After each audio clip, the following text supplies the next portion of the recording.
Dear friends, learn English with Shyam sir YouTube channel पर आपका हार्दिक अभिनंदन है, स्वागत है। कोई ज़्यादा समय हम खर्च नहीं करेंगे, सीधे टॉपिक पर आते हैं। पार्ट्स ऑफ स्पीच यानी शब्द भेद। स्पीच स्पीच मीन्स होता है स्पोकन वर्ड्स, यानी जो भी हम वर्ड्स बोलते हैं वो सब स्पीच कहलाते हैं। अब जो भी वर्ड्स हम बोलते हैं वो अलग अलग प्रकार के होते हैं, सेंटेंस में अलग अलग प्रकार के फंक्शंस करते हैं। इन वर्ड्स की फैमिली को ही हम पार्ट्स ऑफ स्पीच के नाम से जानते हैं, जिनमें हम विभिन्न प्रकार के वर्ड्स को पहचानना सीखते हैं। इसीलिए इसका हिंदी अर्थ दे रखा है शब्द भेद, अर्थात शब्दों के प्रकार। डियर स्टूडेंट्स, हम इंग्लिश लैंग्वेज में बहुत प्रकार के शब्दों का यूज करते हैं। ये जो शब्द हैं, वर्ड्स हैं, ये अलग अलग कैटेगरी के होते हैं। जनरली ओल्डन इंग्लिश ग्रामर में पार्ट्स ऑफ स्पीच की संख्या 8 है और मॉडर्न इंग्लिश ग्रामर में पार्ट्स ऑफ स्पीच की संख्या है 9। तो हम तो मॉडर्न इंग्लिश ग्रामर के हिसाब से ही पढ़ते हैं, तो जो 9 पार्ट्स ऑफ स्पीच हैं जानते हैं। इन्हें पहला है noun, NOUN, noun. Noun means होता है संज्ञा, अर्थात नेमिंग वर्ड्स। किसी भी person, place, thing, quality, condition, action, feeling, thought etcetera etcetera के नेम बताने वाले वर्ड को हम नाउन कहते हैं। जैसा कि हम जानते हैं हिंदी में किसी व्यक्ति, वस्तु, स्थान, गुण, दशा, क्रियाकलाप, विचार, भाव आदि के नाम को संज्ञा कहते हैं। वही डेफिनेशन इंग्लिश में है कि noun is the name of a person, place, thing, quality, condition, action, etc। Second parts of speech आता है pronoun. Pronoun means for a noun, यानी कि जो वर्ड इंग्लिश सेंटेंसेज में, इंग्लिश लैंग्वेज में किसी नाउन के स्थान पर आता है, यानी नाउन के सब्स्टिट्यूट के रूप में आता है, उसी वर्ड को प्रोनाउन कहते हैं। सेंटेंस में जो काम नाउन करता है उसी प्रकार से काम प्रोनाउन करता है। जैसे एक नाउन सब्जेक्ट होता है तो प्रोनाउन भी सब्जेक्ट होता है। एक नाउन किसी सेंटेंस में ऑब्जेक्ट होता है तो प्रोनाउन भी ऑब्जेक्ट होता है। जनरली जो काम नाउन करता है वो काम सेंटेंस में प्रोनाउन भी करता है, क्योंकि प्रोनाउन नाउन के स्थान पर यूज होता है। प्रोनाउन को हिंदी में कहते हैं सर्वनाम।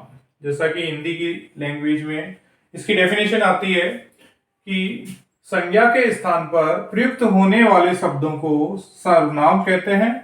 तो इंग्लिश में भी ये डेफिनेशन है कि a word that is used instead of a noun is called a pronoun, यानी कि एक नाउन के स्थान पर सेंटेंस में यूज होने वाला वर्ड ही प्रोनाउन कहलाता है। इसके बाद थर्ड पार्ट्स ऑफ स्पीच आता है, वो है एडजेक्टिव। इसको हम अगर करेक्ट प्रोनाउंशिएट करते हैं तो एडजेक्टिव होता है, क्योंकि डी के बाद जे आता है तो डी जनरली साइलेंट हो जाता है। तो ADJECTIVE, एडजेक्टिव। अगर हम इसको स्ट्रेस देकर बोलते हैं, अगर हम इसको करेक्टली प्रोनाउंशिएट करते हैं, सही ढंग से उच्चारण करते हैं, तो इसे एडजेक्टिव कहा जाएगा। एडजेक्टिव का हिंदी मीनिंग होता है विशेषण। तो जैसा कि हम जानते हैं कि इंग्लिश भी लैंग्वेज है, हिंदी भी लैंग्वेज है, तो हम हिंदी को इंग्लिश में ट्रांसलेट करते हैं, इंग्लिश को हिंदी में ट्रांसलेट करते हैं। एडजेक्टिव, एडजेक्टिव यानी अभी मैंने बताया विशेषण, यानी विशेषता बताने वाले वर्ड्स। जो वर्ड्स किसी नाउन या प्रोनाउन को क्वालिफाई करते हैं, उसकी क्वालिटीज बताते हैं, उन्हीं वर्ड्स को एडजेक्टिव कहते हैं।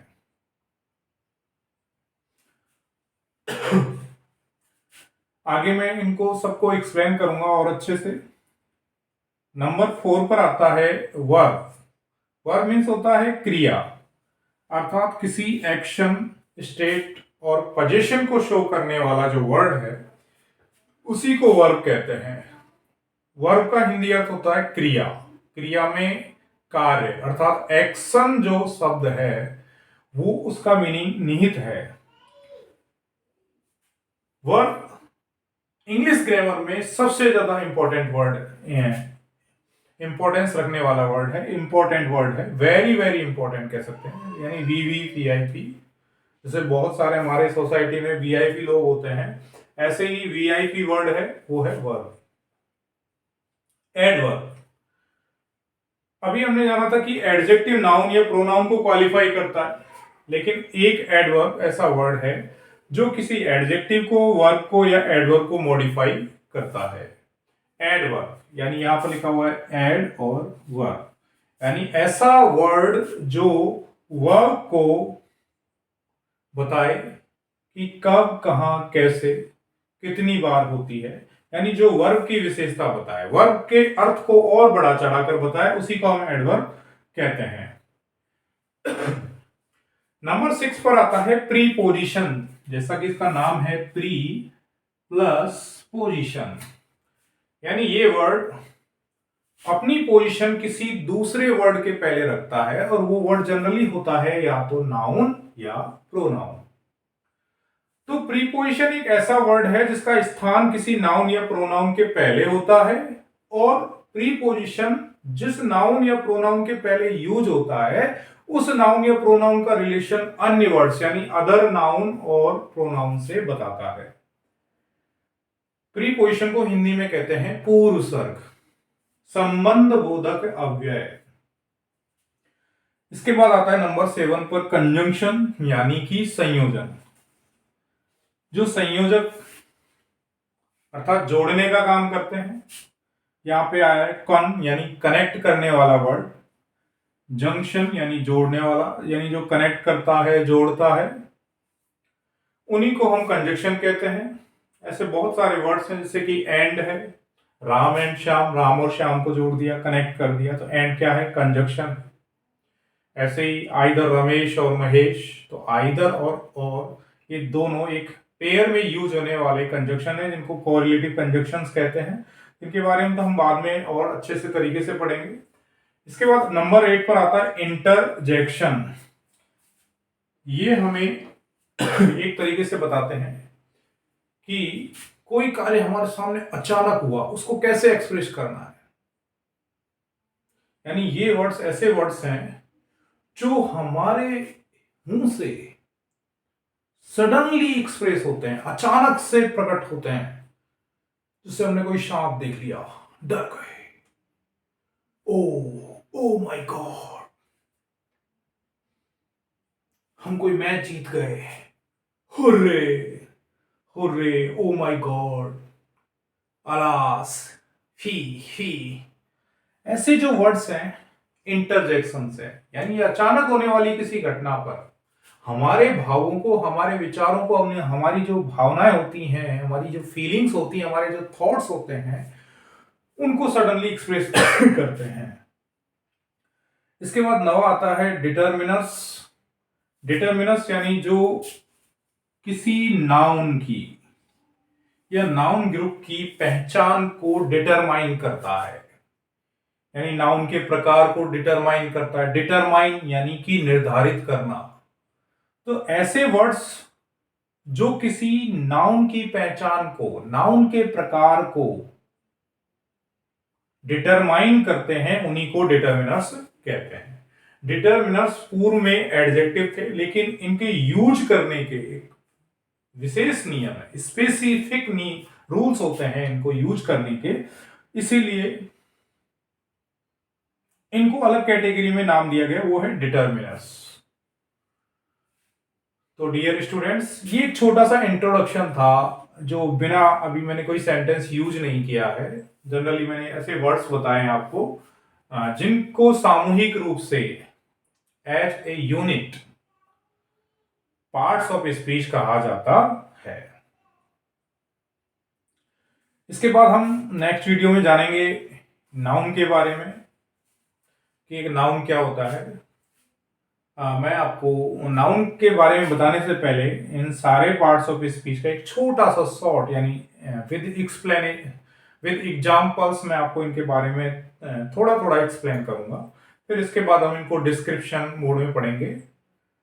और अगर मेरा ये छोटा सा वीडियो आपको अच्छा लगा हो तो इसे ज़्यादा से ज़्यादा शेयर करें, ताकि ज़्यादा से ज़्यादा लोगों को पार्ट्स ऑफ स्पीच के बारे में पता चले कि भाई पार्ट्स ऑफ स्पीच कितने हैं, सिंपल सी जो डेफिनेशंस होती हैं क्या है। मैं एक बार दोबारा से इनको रिपीट करता हूँ थोड़ा सा क्विकली। नाउन यानी कि संज्ञा, स्पेलिंग है NOUN। नाउन, नाउन का हिंदी मीनिंग है संज्ञा, यानी किसी person, place, thing, quality, condition, action, feeling ETC के नेम बताने वाले वर्ड को ही हम नाउन कहते हैं। सेकंड है pronoun. Pro, pro means for noun, यानी ऐसा वर्ड जो नाउन के लिए, यानी कि नाउन के स्थान पर किसी सेंटेंस में यूज होता है, उसी को प्रोनाउन कहते हैं। इसका हिंदी मीनिंग होता है सर्वनाम, यानी ये नाउन के स्थान पर आएगा। एडजेक्टिव यानी सही में बोले तो एडजेक्टिव, एडजेक्टिव जो नाउन या प्रोनाउन को क्वालिफाई करता है, बिल्कुल कैसा है, कितना है, तो ऐसे वर्ड्स को हम एडजेक्टिव कहते हैं। जैसे मोटा यानी कि फैट, ब्यूटीफुल, अगली। इसके बाद आता है very very important word of the English language, the word is verb. Verb sentence की सोल यानी आत्मा है। जैसे आत्मा के बिना हमारी बॉडी का, हमारे शरीर का कोई इंपॉर्टेंस नहीं है, वैसे ही इस वर्ब के बिना हमारे शरीर का कोई इंपॉर्टेंस नहीं है। सॉरी, वर्ब के बिना हमारे किसी सेंटेंस का कोई इंपॉर्टेंस नहीं है, यानी वो अर्थपूर्ण नहीं रहेगा, कंप्लीट नहीं रहेगा। इसके बाद आता है एडवर्ब यानी अभी मैंने यहाँ पे बताया था आपको, जो वर्ब का भी ऐड करे। तो जो एडवर्ब होता है वो किसी एडजेक्टिव, किसी वर्ब या किसी अनदर एडवर्ब को मॉडिफाई करता है। कुछ एडवर्ब्स तो ऐसे होते हैं जो नाउन, प्रोनाउन या अदर पार्ट्स ऑफ स्पीच को भी डिटरमाइन हो, क्वालिफाई करते हैं। इसके बाद आता है प्रीपोजिशन, यानी ऐसा वर्ड जो किसी नाउन या प्रोनाउन के पहले यूज होकर के उसका रिलेशन अदर वर्ड्स के साथ, जनरली वो वर्ड्स नाउन या प्रोनाउन ही होते हैं, उनके साथ बताता है। टाइम के अकॉर्डिंग, प्लेस के अकॉर्डिंग, मूवमेंट के अकॉर्डिंग। इसके बाद आता है कंजंक्शन, यानी संयोजक, जोड़ने वाले शब्द। जनरली ऐसे वर्ड जैसे बट है, बिकॉज है, आइदर और, नाइदर नोर। आइदर और, आइदर को हम ईदर भी बोलते हैं, ईदर जो कि ब्रिटिश डिक्शनरी, ऑक्सफोर्ड डिक्शनरी में है। नाइदर जो नीदर होता है। नॉट ओनली बट आल्सो, ऐसे बहुत सारे वर्ड्स आपको मिलेंगे सीखने के लिए। इंटरजेक्शन, अचानक हमारे सामने बहुत सारे इवेंट्स होते हैं, इंसिडेंट्स होते हैं, और उनको देखने के उनके बारे में सुनने के बाद अचानक हमारे मन में जो भी विचार, जो भावनाएं प्रकट होती हैं, उनको बताने के लिए हम जिन वर्ड्स का यूज करते हैं उनको इंटरजेक्शन कहते हैं। इसके बाद आता है डिटर्मिनर्स, यानी जो डिटरमाइन करते हैं नाउन या नाउन के प्रकार को, नाउन के पहचान को सुनिश्चित करते हैं। डिटरमाइन का मतलब निर्धारित करना, यानी जो नाउन के प्रकार को निर्धारित करते हैं, भाई इनके बाद आने वाला वर्ड सिंगुलर नाउन होगा, ये प्लूरल नाउन होगा, काउंटेबल नाउन होगा, अनकाउंटेबल नाउन होगा, कैसा नाउन होना चाहिए, ये डिटर्मिनर्स डिसाइड करते हैं। जैसे ए के बाद में पेन आता है, टू के बाद पेन्स आएगा, पेन नहीं आएगा, तो ये वर्ड्स डिटर्मिनर्स हैं। आपको अच्छा लगा वो वीडियो तो ज्यादा से ज्यादा आप इसको शेयर कीजिए। Thank you.